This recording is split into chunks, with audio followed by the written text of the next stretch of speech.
I'm Charlotte, nice to meet you. For some leaseholders, a glimmer of hope. Those living in mid-rise buildings could have help covering the cost of removing dangerous cladding.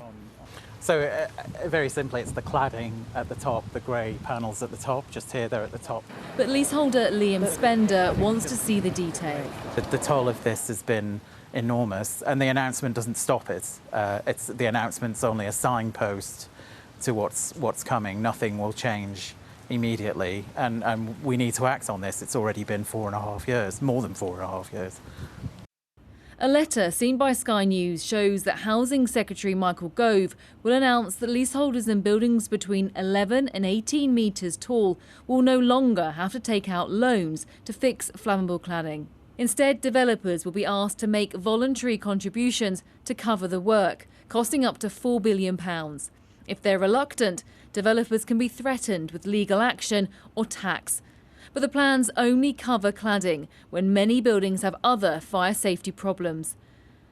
MP Daisy Cooper has been a vocal supporter of leaseholders. She says the government needs to go further.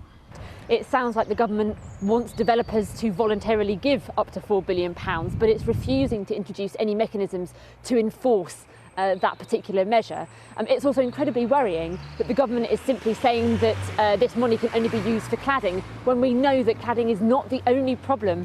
Many buildings here in St Albans, but around the country, have other building safety issues to do with fire breaks and insulation and balconies and all sorts of other issues. And the government has got to step up and find a comprehensive solution, because innocent leaseholders are stuck in a living nightmare day in, day out, and the government needs to step up and make sure that it's the polluters that have to pay. Well, leaseholders welcome this announcement. There's still so many areas that are unclear.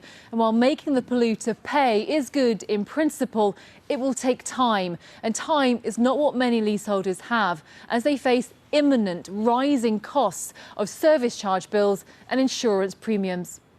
Building safety experts say there's lots of questions to be answered.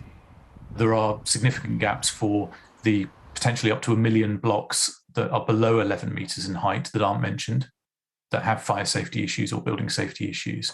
And the scepticism that we have about whether the industry will come forward and provide the voluntary contributions that make up the £4 billion of additional funding. And if they don't come forward and make those voluntary contributions, that money needs to be found from the Department of Housing's budget. And that will have consequences for other housing projects. So while this latest announcement is a step forward, it's by no means a solution for the hundreds of thousands of leaseholders trapped in unsafe homes. Charlotte Lomas, Sky News.